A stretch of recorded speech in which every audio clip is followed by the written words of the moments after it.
long-haired weirdos, short-haired weirdos, vandals, hooligans. The government, hug the government, love the government. Welcome to The Politics Guys, a place for bipartisan, rational, and civil debate on American politics and policy. I'm Trey Warndorf, a political scientist at Oklahoma Christian University, and I am joined again by Ken Katkin, a professor of law at Chase Law School.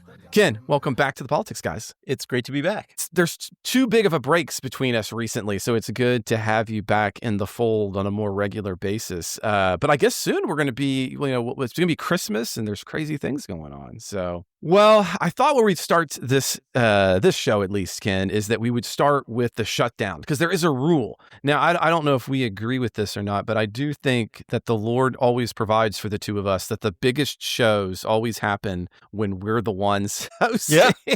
Yeah. Now, so that means this past week, we actually get to take on the end of the shutdown, or at least the end of the shutdown part one. After 43 days, the House and the Senate have passed a compromise funding package that President Donald Trump signed very late on Wednesday, marking an end to what is been now a historically long shutdown. Now, while this deal does reopen government, it creates some new questions for both parties moving forward. So let's go through a few of those items. First off, what's in the deal? Here's what we got. There's a short-term funding component. That's a continuing resolution. It's going to fund the government at the current levels through the end of January. So in other words, January 30th, 2026. And this, for the most part, is going to reestablish normal operations. It's also going to ensure that federal workers are receiving back pay. It also includes a full year funding for a few items. So that's full year appropriations. In other words, just till 2026 of September for agriculture, Veterans Affairs, and for military construction. So those are kind of those are finished. But what it does not include, and I'm really curious here in a minute, Ken, to get your opinion on some of this, is not the core demand the Democrats initially went into, which was an extension of the Affordable Health Care Act's insurance subsidies over the COVID period, which are now still set to expire at the end of the year. Of course, that was the primary reason for the shutdown to start with. Democrats wanted to force a vote on ACA subsidies, but not as an individual item, but rather as a package with the rest of the funding. So by Democrats coming over, which we already talked about last week, Justin and I did, by Democrats coming over, though, and ending the shutdown without them, this has led to some internal questions among Democrats about what to do. So we have 7 moderate Democrats and 1 independent voting for the bill in the Senate. In exchange, obviously, as we talked about already, the Senate Majority Leader Thune had promised to hold standalone votes on the ACA subsidies. But as Justin and I talked about last week, the likelihood of that passing is very low. Meanwhile, progressive Democrats and House Democrat leadership, including Jeffries, have called this a capitulation in their terms, arguing that it's, quote, a guaranteed vote, but it's meaningless. And as a result, the measure is going to fail. Republicans, on the other hand, have framed this as a complete and total victory. Speaker Mike Johnson called the shutdown, quote, a pointless political stunt, end quote, by Democrats that ultimately failed. Now, last week in our short form videos, that's one of the new things we're doing here on The Politics Guys. If you follow us on social media, you'll notice we've got like these little reels going on. And so one of those little reels that we had, I had noted that, Democrats win, they're going to lose. And I took issue with you, Ken. Last week, I asked Justin, are you going to defend? Because you had argued, this is going to go all the way into December and Republicans are going to cave. And it was one of the bigger disagreements we've had. So I highlighted that. And so last week, just to bring you up to speed, I said, look, I doubled down and I said, Ken's absolutely wrong. This doesn't go into December. And so I had posted that because I'm self-aggrandizing, I guess. I don't know. That was the one that we got to anyway. So what the question thinks I become then is what do Republicans and Democrats do as we head towards this next funding ending, right? The end of January. So I'm going to stand by my comments. I think I'm pretty vindicated. I think that biggest question is what happens. And here's what I think. I think the quick take is this. We get a pure vote on ACA subsidies here in November in the Senate. I don't think the House takes it up. Even if the House were to take it up, that doesn't pass. But I don't think Johnson brings it to the floor, to be real honest. It fails in the Senate. Johnson has already made no promise of bringing that up. And as he said, he still has PTSD. Those are his words, not mine, from the first repeal and replace effort. And so he wants to get it right this time with something different. I think we get something coming out of the Senate that probably looks a little bit more like those health savings accounts floated by Senator Rick Scott. I'm not sure if that passes or not, but maybe something like that passes. But that's what I think we move forward through. And I don't think we have another shutdown at the end of January. What do you think, friend? Yeah, well, first I will, I will acknowledge that I overestimated how long it would last. It was the longest shutdown in history, so I for sure. I wasn't wrong that it was going to go on a long time. I thought it would go on a couple weeks longer than it did. I do think that the Dems were not the losers, if not the winners. I think it's kind of a stalemate more than a win-lose thing here. Okay, you're going to have to convince me of this one, so help me. Yeah. Well, first of all, we had the election, while the shutdown was still on. There were elections in blue states, and it was, of course, the Dems were going to win. But I think they slightly overperformed even how much they were expected to win. So I think we could really conclusively say that on that kind of evidence, there's at least no evidence that the shutdown was a political liability for the Democrats. If it would have been a political liability, they would have underperformed or possibly even lost, in some of those elections. And that didn't happen. So I'm not sure, that it gained them a lot, but I feel confident saying it didn't lose them anything. So they exercised some muscles that they had never really tried to exercise before of, standing up to the Republicans, shutting down the government, making it last a record long length of time. And they learned that they didn't pay any political price for that. So right there, I think that's a form of victory for them because they will be a little more emboldened to do it again, right? They've seen what happened, and they've seen, the Dem supporters basically supported the shutdown, and they didn't pay a political price otherwise. So but I think what about that's but in broad terms, what we suggest as political scientists, what history suggests, is that shutdowns don't result in getting what you were intending to get in the beginning. And we've seen that repeated. I mean, Republicans have done this repeatedly, and they have never gotten what they've wanted in a meaningful way. And so I hear what you say there, but it seems like Democrats also didn't get the key platform for what they wanted. Yeah. And the likelihood, it does not appear, to the best I've ever seen any research on this, it does not appear that the midterm will be impacted by the shutdown. We've never seen a shutdown have a midterm impact in a meaningful way. So, I mean, I guess I agree with you in the sense that maybe it didn't tank Democrats. Yeah, well, that's what I'm saying. But if you're not making any meaningful changes to the midterm, and you're not getting the key thing you wanted, other than just hurting people in the short term, what do you get? It'll make changes to the midterm, but in an indirect way. It won't be, because of the shutdown. I think that the shutdown, as an issue isn't going to make changes to the midterm. But I think what is going to make changes to the midterm is that, because I agree with your prediction that nothing's going to happen on the ACA subsidies, that's going to make the ACA issue a much starker issue in the midterm. And that's going to redound entirely to the benefit of Democrats, right? You're going to have a lot of people. I think about one in eight users of Affordable Care Act would be getting these subsidies. So that's about the number that are going to be affected. And almost everyone that's going to be affected is going to be affected very significantly. So you're going to have a lot of Americans out there, including a lot of Republicans and independents, who are going to see their health insurance premiums doubled. And that's going to be the voting issue. But I think what the shutdown did is give a lot of clarity about which way they need to vote if they want to do something about that. So I think that's absolutely going to redound to the political benefit. In fact, I think it's a bit of a trap that's been laid by the Democrats successfully. Even if they would extend the ACA a little bit now, it's going to expire again before the election. So, if there was a 1-year extension. So maybe not right before the election, but depending when they do it. But I think generally I agree with your prediction on ACA. So, I mean, I basically agree with your analysis. The Dems didn't get the ACA extension they wanted, and the Dems didn't get a huge political bump up from the shutdown. But what I'm saying is they also didn't get a political detriment from the shutdown. And I think it was useful for the Dems on a going forward basis to see that they can use very hardball political tactics like that without paying a price.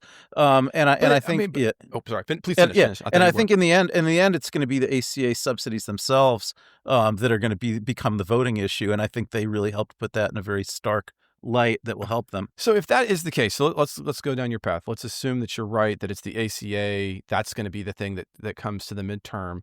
It doesn't seem to me that the shutdown helps that. As a matter of fact, it seems to me that on an internal front, it actually hurts you. So I've got a number of really good Democratic friends. I'm taking a look at this from Democratic regs. There's a lot of now division within the Democratic Party about the fact that they did not continue this forward. There's a petition going around that you should end your Democratic Party membership because Democrats didn't hold out for you, right, for longer. It seems like they would have had they would have gotten the same exact electoral benefits had they chosen not to shut down government without the internal party division that I think we might be seeing. So I mean, to say, like, you keep saying it's like this hardball tactic, and I don't disagree with your analogy on it, but what did that net them other than potentially frustration from kind of further center left voters who now see them as yet the party that caves in? Even if it doesn't have a change in the electorate middle, it might end up having changes. We even see right now a number of individuals saying, I'm going to be an insurgent against Democratic incumbents in Congress as a result of, or at least in the Senate, of backing down. That doesn't seem neutral internally to the party, though. No, that's not. None of that's a real problem. It may appear to be a real problem the day after the shutdown ended, but the very large majority of Senate Democrats never did end the shutdown, right? So it's only 8 of them that did, and so for the other, I'm trying to remember how many there are. There's total of about 46 or 47 Dems. Let's see. You've got 40. Oh, Ken, I should depends how you count King, I guess, also. But are they an independent or not effectively? Right, so King's not even really a Dem, but all I was going to say is it's around 40. It's around around 46 Dems and around 38 of them. 45 plus, Democrats plus 2 independents plus King and Sanders, I guess. Yeah. So yes. yeah. So yep, so. Yeah. So anyhow, you've got 8 of them who crossed the aisle to end the shutdown, and most of them are not running again anyhow. But you've got I think if there's Dems who are saying we need to retaliate against those turncoats who crossed the aisle, that's not that for most Dems, that's not their own senator. Their own senator's not one of those turncoats who crossed the aisle. So I think that's just that's a lot of much ado about nothing, really. And I think in the end, almost all Dems, if the criticism is that they shouldn't have ended the shutdown, then certainly it's better that they at least did the longest shutdown in history than if they had done nothing. I think there was a lot more disappointment with the Dems from Dem voters back in March. I mean, when they did nothing, when they could have filibustered. And so I think that this kind of augurs well for a more confrontational approach going forward. I'm kind of neutral on the decision to end it. I think it's a win-win, actually. Like, I think, I'm not worried about the inter-party division at all, but I think, like, the idea of ending it has advantages and disadvantages. Like, I definitely think the base would have liked to see the shutdown continue for even longer, but I also think, like, the real-world problems would have got worse, and so that could have been a political liability for the Dems, as more and more planes stopped flying and people on SNAP couldn't get their benefits and things like that. So I think, maybe, pulling the plug just before, a lot of people started feeling an impact of the shutdown, there's some political wisdom to that also. And I do think, if you're saying, well, some Dems are concerned they caved, they didn't fight hard enough for the Affordable Care Act. Well, I mean, at the next election, you could try to elect Dems who will, if there's more of them, they'd be able to pass the Affordable Care Act subsidies, or you could elect Republicans who are really fighting to not enact Affordable Care Act subsidies. So if you care about the subsidies, which way are you going to go on that choice? I will say, I mean, I think the Republican Party is a little bit of a canary in the coal mine for what you're suggesting here, though, right? So to say, I don't think it's going to be a big deal to have these civil wars, but of course, you start with the Tea Party and you move forward and you eventually end up with Donald Trump. Those kind of things can matter internally for a party. I mean, the Republican Party in 2025 is a radically different beast than it was in 2015 or it was in 2000. Yeah, And but yeah. in part, I think that was the messaging you're suggesting there. We're going to play more hardball politics. These shutdowns actually are going to help us more than it's going to hurt us. Those are things that ultimately mean that you could. I think you were downplaying the potentiality for the Democratic Party to look radically different in the future. Maybe not in a way that you'd be entirely comfortable with by using those kind of strategies. And I think that's in part what happened to the Republican Party and what ultimately ends up with Donald Trump being such a popular figure on that front. What do you think? I mean, Yeah. Well, yeah, I think that's right. But I think, I think there's a context for it. So let me use just as one example, something like gerrymandering. So, Mhm. traditionally, Democrats have really been opposed to gerrymandering. But now, of course, because the Republicans are doing it in such an aggressive way, Democrats are also doing it. So I think that might be an example of the kind of thing you're talking about. So now the Dems are moving to a different position and it's not their traditional position.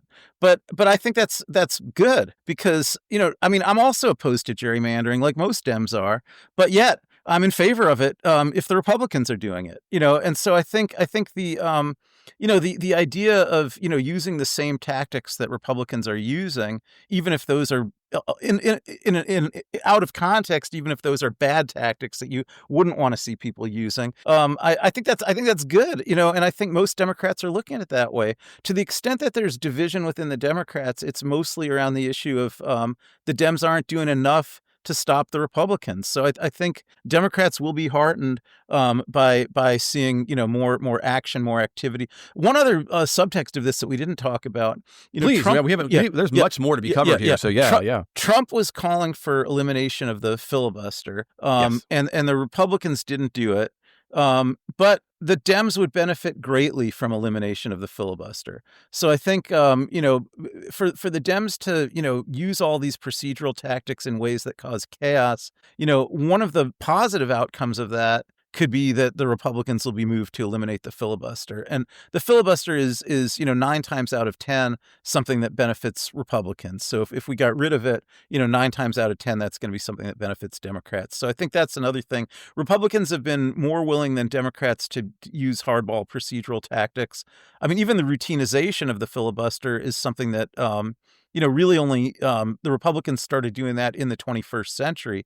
We didn't have routinization of the filibuster before the 21st century. Well, we didn't even have we didn't even have the mechanism for that, which emerges later, which is what you might call the procedural filibuster, right? And today we do have a procedure. Well, and just a heads up for listeners, let's put that in context. Historically speaking, the filibuster has not always looked precisely the way the filibuster does today. Today, there's kind of two versions to the filibuster. One is what you might call the talking filibuster, and one is the procedural filibuster. And what that means is if any one individual in the Senate disagrees to the rules of debate, and this has always been true, then no rules apply to that because you need what's called unanimous consent for the Senate to have that ability.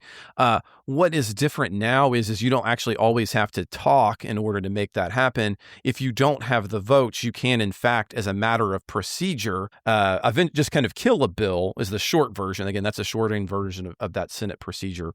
But that's a good point, Ken. Now, so I guess here's the other thing I think we might want to think about, because Justin and I did talk last week about we didn't see either side at this juncture, especially Republicans, ending the filibuster. What do you think happens, though, as we approach the end of January? I don't see Democrats exercising the filibuster again, but maybe I'm jaded on that. What do you think the end of January looks like? Well, it's a different procedural context because at the end of January, if they're doing annual budgets, they can do them with reconciliation, and it won't be filibusterable. So Sure.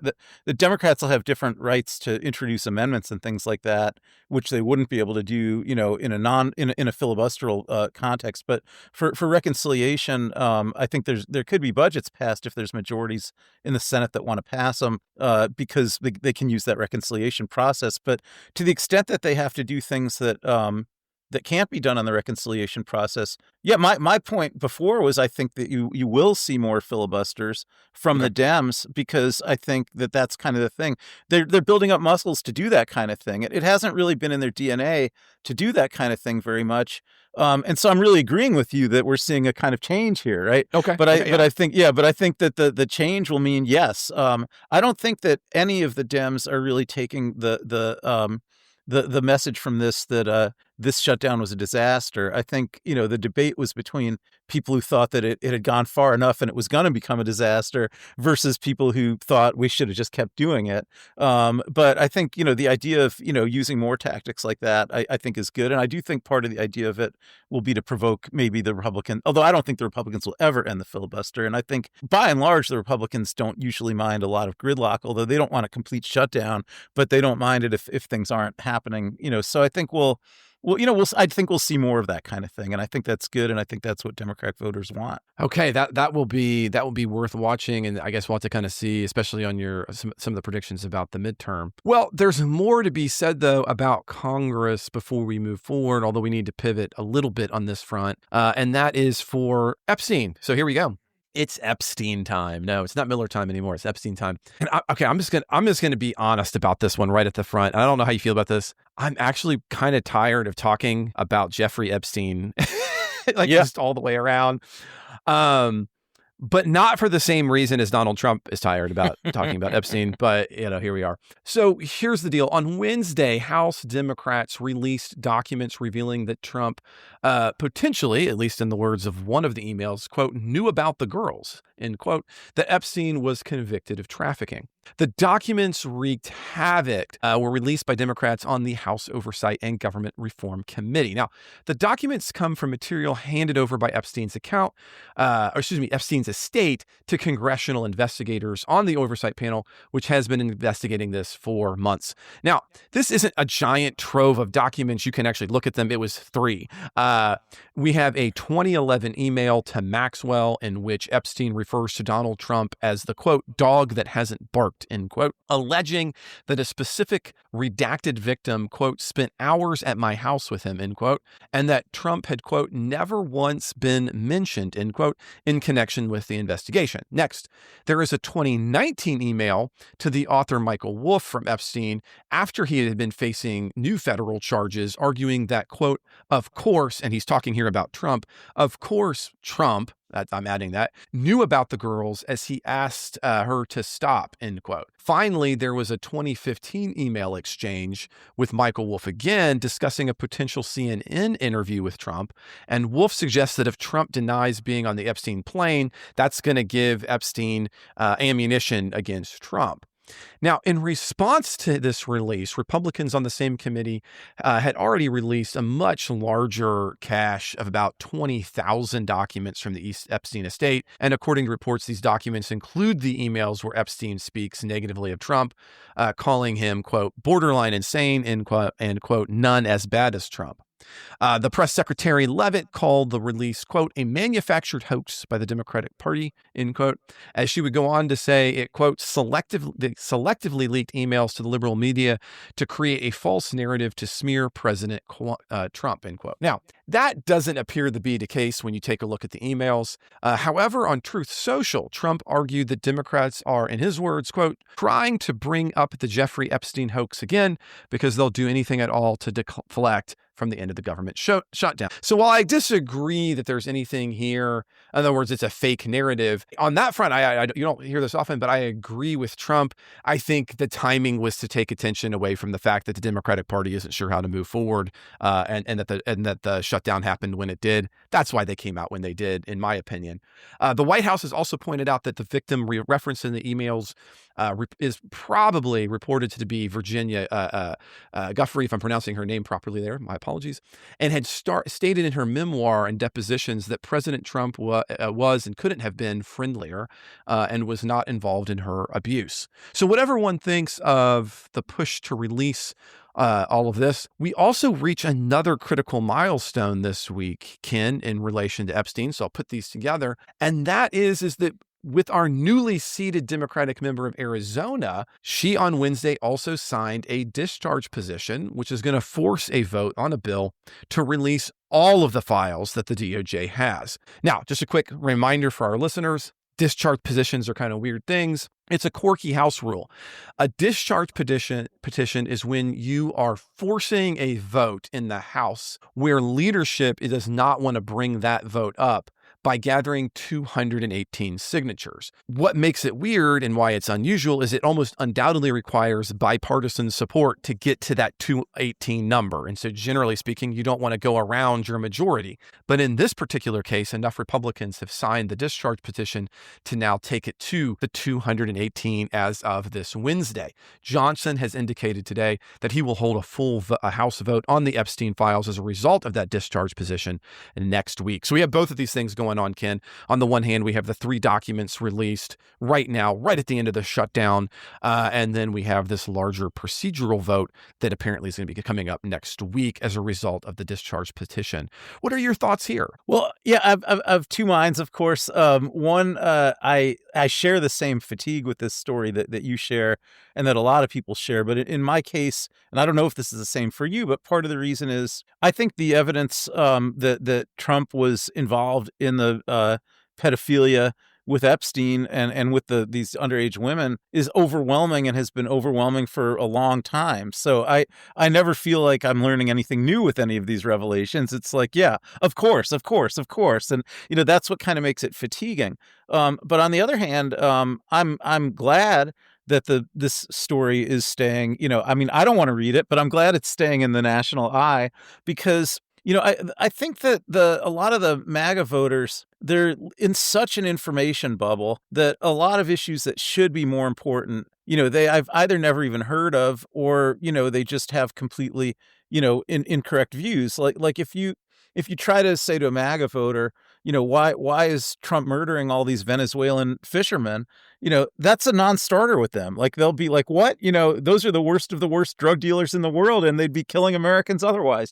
There's no way to get through, right? And there's so many issues like that because of the different information economies that we're in. But the Epstein story is unique that way because for years it was that same MAGA information bubble that was building up the Epstein story, and the whole QAnon thing, comes out of that, and they think it's all Democrats that did it, that were involved, but Trump was a Democrat at that time, so that's actually consistent with their view that it was all Democrats that were involved, and I think it's just because of the information bubble that the MAGA people are living in, it is possible that they will, not just, kind of be able to wash all this away. That this is actually going to affect MAGA public opinion because the Trump's guilt comports with the information that they've already had about the Epstein story the whole time. So I think it's kind of sad that of all the things that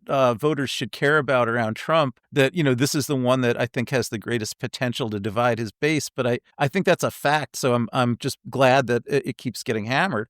And also I think on the releases, I also think, when you talked about the timing of the releases, some of that does have to do with this discharge petition could have been filed weeks and weeks and weeks ago, but Johnson was able to delay it by not swearing in the Arizona Democrat who won the special election. Yeah, we talked about that back in October. Before, and you basically said, he's doing what he's able to do because of Epstein and that. But that I think is a reason also. If you're saying, well, why are the Dems early releasing these files, or why are they releasing them now? I think it's partly to not let Johnson succeed in the tactic of delaying the discharge.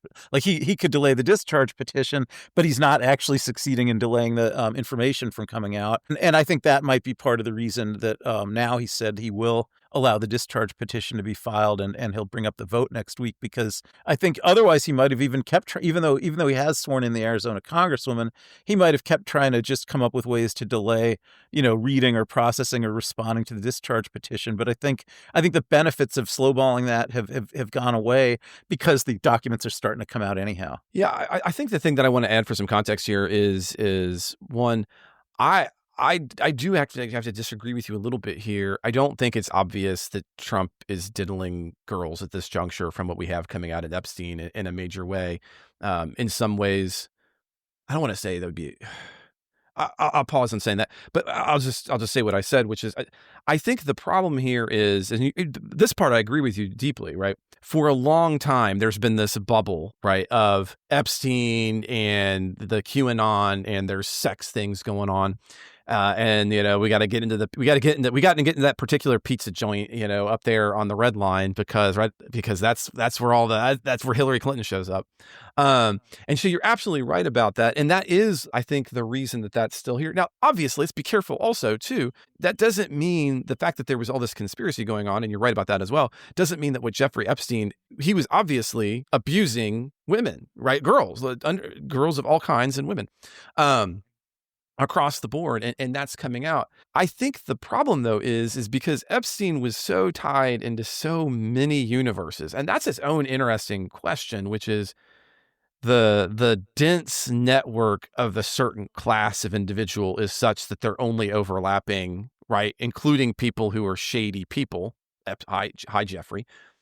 But I think that it is likely that once all of the documents come out, what we're going to end up seeing is kind of what we have seen so far, which is you have Epstein, who is feeling backed into a corner and who is reaching to leverage on anybody and as many people as he possibly can. And I think it's going to be really hard to par out from these kinds of documents who, or if anybody, was knowingly and complicitly involved in these kinds of things or not. And that's not just some claim for just Donald Trump. I'm not trying to, but I think overall, Trump is on that. And I worry for the left a little bit on this one, Ken. I think the worry is that, like you've rightfully noted, here's an issue that might actually speak into the Trump bubble.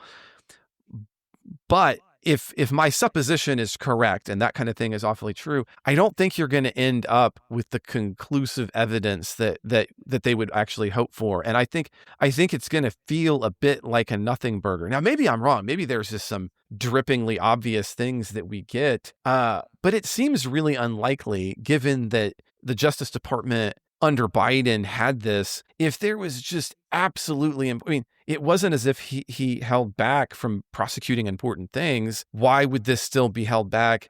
I think it's probably because there's just this weird tight net of orbit, but I don't think that that's a sex scandal necessarily. And I would caution, because I know many of our listeners skew left, I would caution you, don't get as excited as the MAGA bubble got about Epstein on this side with Trump. I don't know. What do you think about that, Ken? Because you do say you seem to be a little more convinced that there is like a smoking gun there. So maybe I'm wrong, but convince me on that front. Then. No, I'm not saying there's an additional smoking gun in the documents that haven't yet been released. I don't know if there is or isn't. I'm not saying there is.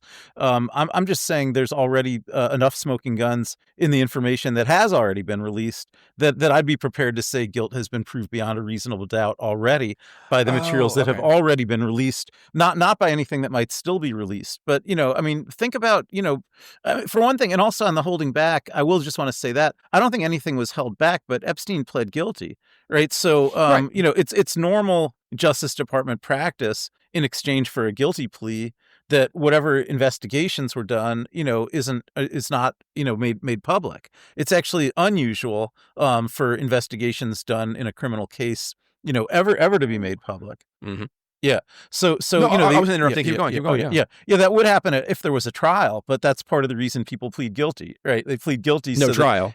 No trial. Like they do have to allocute to plead guilty. Allocution means they have to tell the judge, I'm pleading guilty, and here are all the things I actually did that I'm pleading guilty to. So that they have to explain it in their own words, but that doesn't require that all the evidence that the Justice Department has actually be brought in. It just requires that they themselves confess and explain. So it was normal that the Biden Justice Department didn't release the full files they had They never release full files on anyone who pleads guilty. No normal Justice Department ever does that.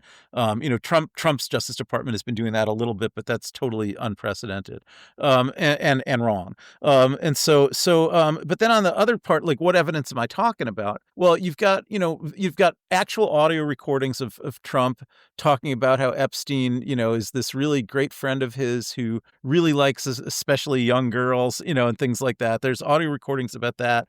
There's that birthday book cartoon where they, they talk about their secret that they share. There's these, there's just Ghislaine Maxwell. There's her conversations recently even with Todd Blanche, which, led to her, seemingly saying, here's a bunch of information that I'll keep secret if you allow me to have unbelievably special privileges, in this prison. And so I don't have to stay in my cell anymore. I can go exercise in the exercise room when nobody else is allowed to privately. I can keep a pet. I can keep an actual puppy in the cell with me. I can have my phone and my computer and call everyone. These are not privileges that are typically afforded to a sex offender, but it's not common either for the president's own personal lawyer to go spend a few days talking secretly and confidentially with the sex offender right before giving her all those privileges. So I think the corruptness of that deal, which seems to me to be self-evident, implies that there's something real that she's actually being asked to cover up in exchange for all these privileges. There's the fact that it's, documented that, there's many, many photos of Trump and Epstein together. There's the testimony of the late Virginia, I think it's pronounced Joffrey. Although I will say about her testimony, apparently she also identified some people, including Al Gore, who it can be conclusively proved, were never actually at that place. But so it's not that her testimony is 100% reliable, but I think on the issue of Trump, she did, implicate him, and it corresponds with, various kinds of photographic evidence of Trump being around in places at times and testimony of other people. But now, to be clear, I mean, you have that level of evidence about other individuals. I mean, I'm thinking, it's not quite as, but Bill Clinton. Yeah, well, except I don't think there is testimonial evidence about Bill Clinton. You're right, though. Bill Clinton, he contributed an entry to the birthday book. He contributed to the book. Afterwards, he was on the planes with Epstein numerous times. Potentially, it looks like, and there is a little bit of the documentary evidence that some of those numbers are changed, so it looks like Clinton wasn't on the planes as much as he had been. Right? So you've got those kinds of things. So I mean, I hear you, but again, there appears to be a larger cadre of individuals in that orbit. Again, this is not me. I want to be very clear. I am not trying to suggest that Donald Trump has not done creepy things, because, I mean, he has already civilly been found to have assaulted somebody, right? Jean Farrell. Boom, it's right there. We recognize a number of the moments where he's done those kinds of things. He's been convicted of paying hush money to the porn star that he was having sex with the very week that Barron was born. Stormy Daniels, right? Yeah. But again, we can make some of those similar ones for Clinton. I mean, not quite that, but we can make that as well, right? I mean, he's disbarred in part because of lying under oath as a result of creepily having sex and admitting to it with a woman and an intern, right? Right. I don't mean to exonerate Clinton either. It's possible that. I guess all I'm suggesting, though, is this is not an exoneration of either man in this sense, but rather it is it is obvious and clear to me that, and again, I'm just using Clinton as one particular example. Please don't hear that as the only possibility. Maybe that wasn't the best example, since it might be the best example, because I do think there's a lot of evidence there. Yeah, and you got that overlap. But I want us to be careful, though. I am still, just having looked at this Epstein thing so long, I think from both friends, there is just a deeper hope for a lot more than I think really probably is going to be there and be in that. And I would just caution a lot of, be thoughtful here. You don't generally get these kind of birthday gifts, if you will, of material. But that was not a pun, but now it kind of sounds like a pun because of the birthday card to Epstein. I want to be clear, that was not my intention. But anyway, so there we go. I guess I would say that I absolutely agree with your analogy to Clinton. I think it's super well taken. But besides the fact that I think it's possible Clinton was guilty of this conduct also. And so that, but also I think the two differences, if there are differences, one is the fact that, non-consensual sex is part of Trump's modus operandi. As you note, not only was he, found liable in the E. Jean Carroll case for that, but there's the Access Hollywood tape where he brags about that, and, I think it's just, so it's characterologically consistent, with what we know about Trump. With Clinton, of course, also, adultery and fornication, he was very big on, but I don't know about the non-consensual sex part of it. Well, we had, in Arkansas, he was, and I got to think, what was her name? Juanita Broderick, you're thinking of, right? Yes, Yeah, as one there were, because she that was was an one of allegation. two. Yeah. Was there It another was one? her. Yeah, there's two. And you're right. And oh my goodness. Anyway, but Yeah. I think we have summated it. Yeah, and let me say that I just think- the second thing, the second difference with Clinton, and then I'll say with somebody. I think also the intensity of the efforts to have a cover up right now. Like, Trump is just throwing absolutely everything he's got, every high pressure tactic at, not letting evidence come out, instead of just like letting it come out and then dealing with it. But let's be honest, though, I would like that would make things simple if I could go down that path. But that seems to be Trump's operating procedure for everything, right? I mean, there is no hill that Donald Trump, that he won't throw everything at. I mean, I got a problem with you, I'm suing you. I mean, one of the stories that we didn't have enough time to pick up, but he might be suing the BBC, right, for their documentary about January 6th. He sues CBS and to try to potentially extort them so that they can have their merger with Skydance. I mean, that just seems to be what he does all the time. Yeah, and again, that doesn't mean it does make it a good thing. Clearly, I'm not trying to say like, yeah. I agree. He does it all the time, but I think that's because he covers up crimes all the time. I mean, I think he's basically a mob boss, and so that's his modus operandi. But I think, again, characterologically, I'd say, the reason he's such a bully about letting anybody say anything about him is because there's a lot of things that he did that, could be trouble if people talked about them. And that you don't want to talk about. Yeah. So what I'm hearing in summation before we move on to a last quick story is that instead of the Tulsa King of Oklahoma, we have the DC King of... Is that your takeaway there, kid? Yeah.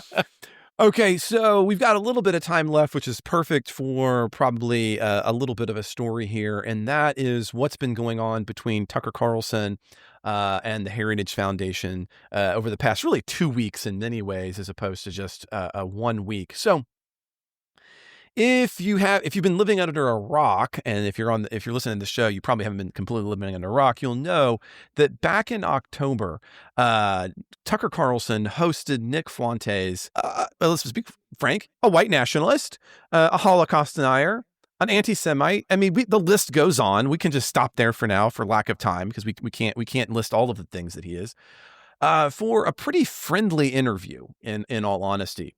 And that led to a lot of backlash to Tucker Carlson for that, in large part for not pushing him on these things. As very explicitly, Carlson really did not push any of his Holocaust-denying views. He didn't have any hard questions on that. He had no really hard questions for kind of his great replacement theories, his white nationalism, and instead kind of really focused on he just left those things unchallenged. Let's just put it right that way. Now, where things start to get a little bit more interesting is that then, as a response to the backlash to that, Heritage Foundation President Kevin Roberts released a video statement on X defending Carlson and calling it a venomous coalition who is attacking him, and arguing that Heritage is not going to cancel, in his words, its allies, meaning in this case, Tucker Carlson. That has led to a backlash, a number of resignations from Jewish organizations and conservative figures, including an anti-Semitism task force inside of the Heritage Foundation. As a matter of fact, this past week, leaked audio from an all-hands meeting at the Heritage revealed staffers confronting Roberts, with one longtime employee stating that Carlson's show was like, quote, stepping into the lunatic asylum, end quote. As a result of all of this, Roberts, again, the president, has apologized to the staff and argued that his initial video was a mistake, and that he, quote, didn't know much, end quote, about Fuentes before the incident, and stating that it really wasn't, he was not the one who had written the comments or the script, excuse me, for the X show here. Ken, there's so much we can talk about. One, I have noticed a new pattern recently, and I'm going to call it the Trump ploy. I didn't know much about fill in the blank, or that person, right? Well, I didn't know Ken all that well. Somebody's like, well, didn't you hang out with Ken? I didn't know Ken that well, right? That always seems to be the first to go. And it's also weird because, Buckley, when he was doing this, one of the things that he was really specific about was he wanted to throw the lunatics out of the conservative party, and specifically one of the ones that he had in that group were the anti-Semites. I mean, he was very explicit about that. So this is a real coming around the circle. I mean, I've read a lot of Buckley's work. It's also worth remembering that Tucker Carlson, he might be closer to Fuentes in some ways, I think, than people recognize. He has repeatedly floated things like we've talked about this, as a matter of fact, with one of, who was it that I was interviewing for the book? His connections to the Great Replacement theory is pretty well known. In this case, I'm talking about Tucker Carlson. In my view, I mean, Ken, this kind of stuff just breaks my absolute heart. I'm going to be honest. It's easy to be a little more intellectual. Like earlier, we're talking about like, hey, what are Democrats going to do? But this kind of thing honestly breaks my heart because it's just a reminder of how much I don't have a home in the Republican Party in any meaningful way anymore. Because, I mean, the world in which I live in, even if you're going to hate the Heritage Foundation, there's no universe in which the president of it would have been defending Fuentes. Right? I mean, it's just that simple. It's just the end. That would have nobody would have taken that position. And I want to be clear. I don't care. I mean, I'm a First Amendment guy. Absolutely, Nick gets to have his off the wall, stupid opinions. But there is a difference between that and me hosting him on the show. And so Tucker Carlson absolutely has to be held accountable for having somebody on the show. And if you're going to have a controversial figure on your show, then you are absolutely accountable for not being honest and pushing on that person in meaningful ways. And it appears to me that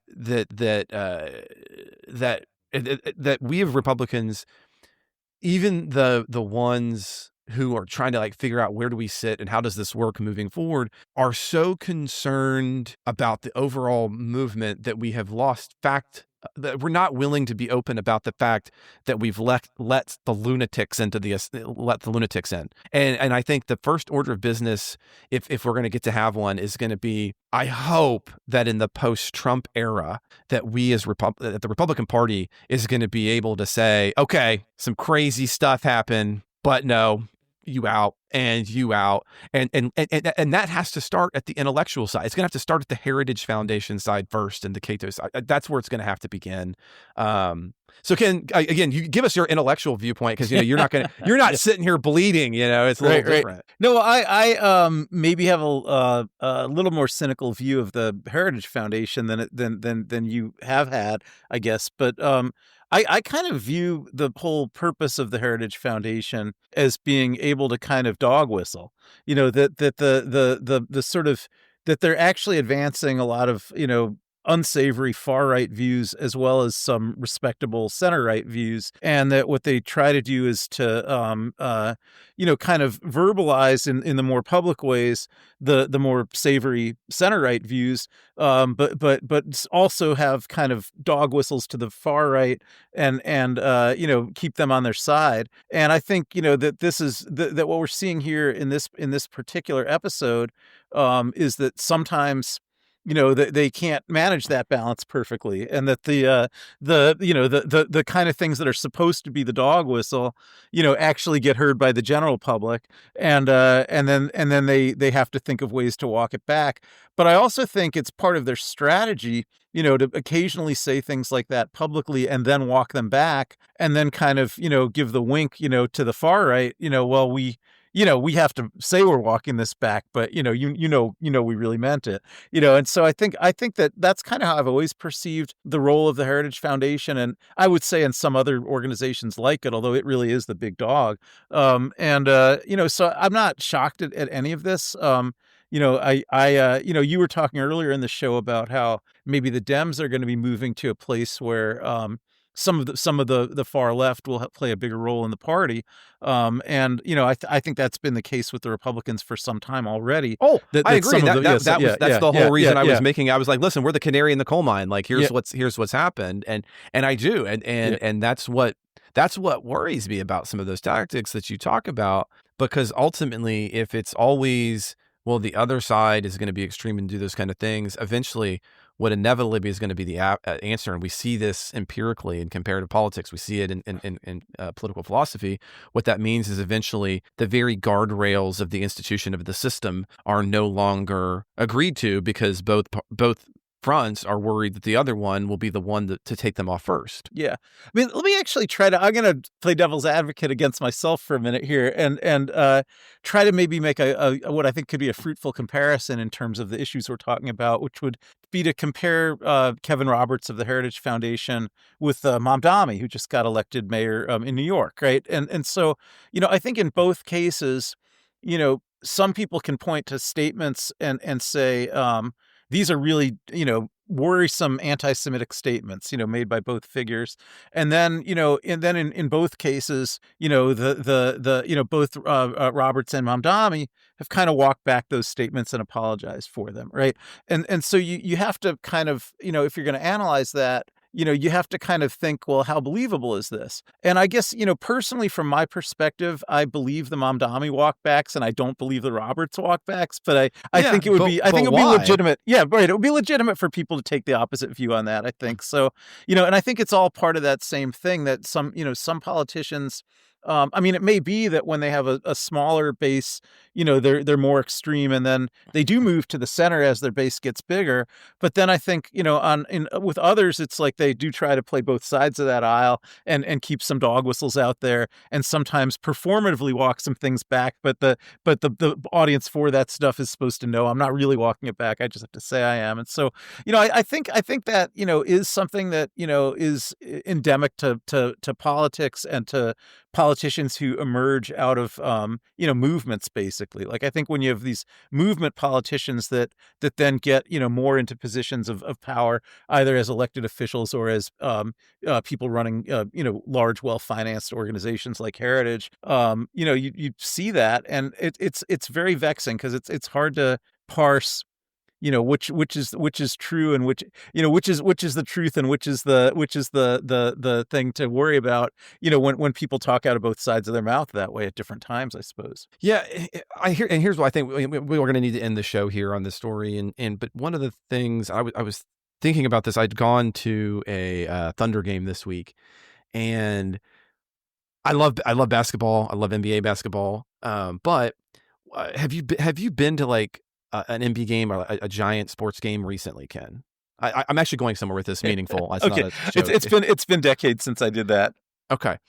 Well, there was not one second. There was not 1 second during the totality of the event, and I love basketball, where there wasn't something loud, flashing going on to be demanding your attention everywhere. I mean, from the second there was a timeout, there was something demanding your attention, trying to get the stadium loud, do all these different things. I think primarily try to keep people off of their phones, right? Like, in other words, I'm if everything is, there is a Thunder DJ, there is a Thunder drum band, there is and they always come in at these moments, and and by the time I got done, I loved the game, but you almost sometimes felt fatigued, because you can't always just focus on the game, because you never got a break. Like, I wanted a break during the timeouts. Everybody just be quiet for a minute, and we can all pause, and then we can focus on the game again.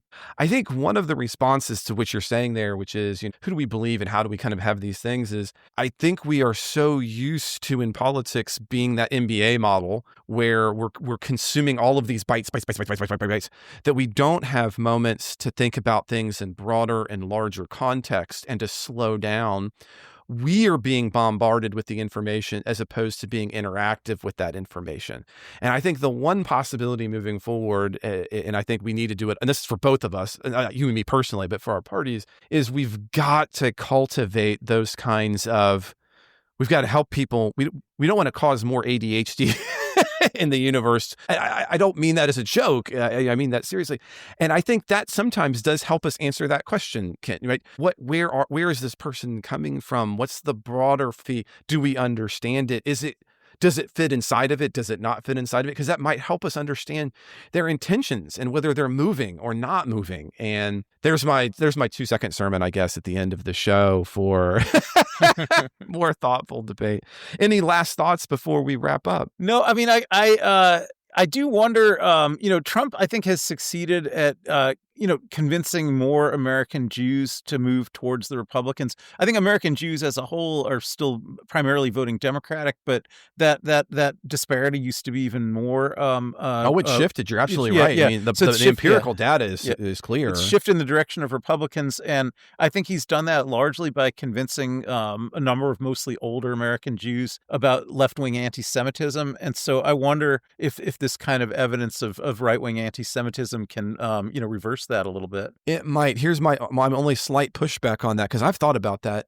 I think where Trump and the Republican Party has won out more is not the number and the nature of anti-Semites in their party. I think it has been in relationship to the ways that they deal with Israel, right? And I know that it's very difficult for non-Jewish people. You'll be like, well, you're just Jewish. What does it matter what happens to Israel? And the answer is, if you understand the Holocaust properly, you will understand how much of a tie for all kind of devoutly Jewish individuals there's going to be to Israel and their existence. And their existence is tied up in the state, and it's tied up in Israel. And that is not me here trying to suggest that everything that Israel does is good. We're not trying to get into all that right now, but just, I hear what you're saying, but I think as long as the Democratic Party is primarily, and right now it has been, I'm not trying to make a moral statement here, but as long as they're going to be the primary critics of Israeli state politics, it's going to be tough for them to win some of those voters over, because that is viewed as part of their essence. It's what makes them continue to be able to exist, is there is this state. And so I hear that, and but the more I've looked at that data, I think that's the thing that will hold Democrats back from taking those positions. And right now, I don't think the Democratic Party is going to be as sympathetic to Jewish state politics. Well, I certainly agree that the Republican Party is more pro Netanyahu and less concerned about the plight of the Palestinians. But, when you have people like Fuentes, who's not talking about Israel, he's a little bit talking about his American Israel policy, and he would actually like America to be anti-Israel. Yes. But so even on that policy, he's bringing that in there. And so is Tucker Carlson, his famous interview with Ted Cruz recently. Right. So now you've got, Republican voices who are not making that same appeal that Trump is making to those American Jews who want to see American military support for Israel. But also, Fuentes is basically talking along the lines of, this is a Christian nation. People who aren't Christians shouldn't have rights here. Jews are basically globalists who are anti-Americans. And, those kind of assaults on Jews right here seem to me like they should be, probably more relevant to the American Jewish electorate than how people think about Israel. Here's my last item. We're going to go this rabbit hole, but this is a good way to finish too. I think the other difference, though, is this is not just directed at him, but okay, so Tucker Carlson is the guy who's been outed from Fox News. His comments are going to land differently than the newly elected mayor of New York City, who is now basically in the Democratic Party. So I think that's the other difference, right? So you're right in terms of what they're both saying. I think the difference is Mamdani, he's now a prominent Democratic mayor. Tucker Carlson is not a Republican anything. Now, is he a voice on the right? Sure. But he's not even in Fox News, which is, right? So right. I think that might be the other bit of the difference here, right? I mean, it's when you have elected officials. Insiders and outsiders, you're basically saying. Yeah. Precisely.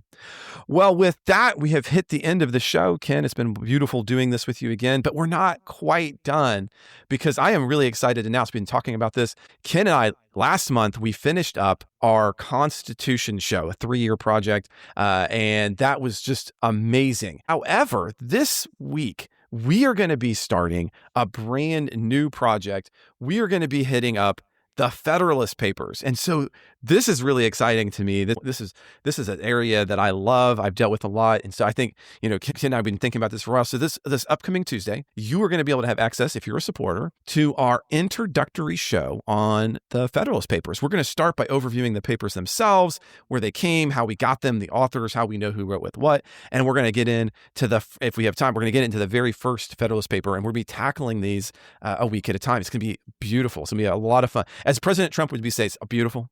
It's the best podcast that's ever happened. But it's going to be coming to you.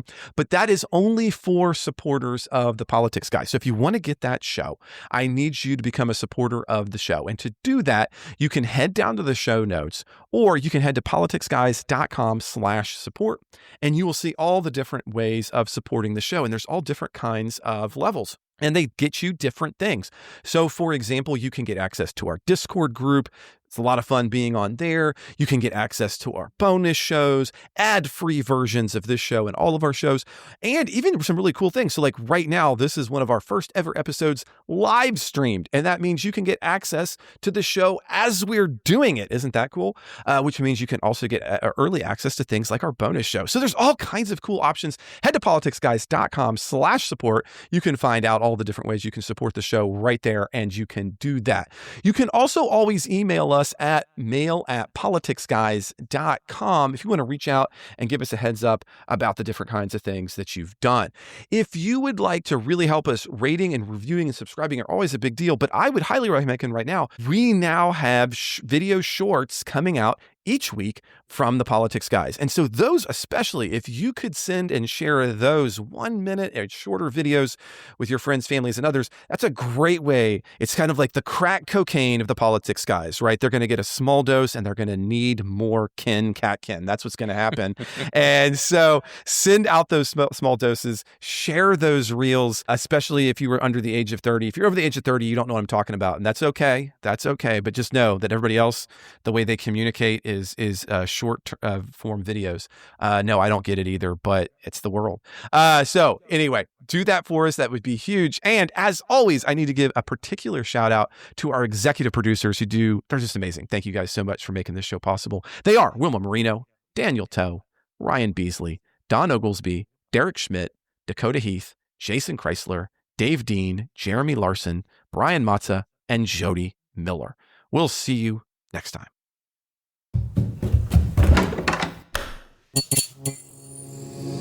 This podcast is part of the Democracy Group,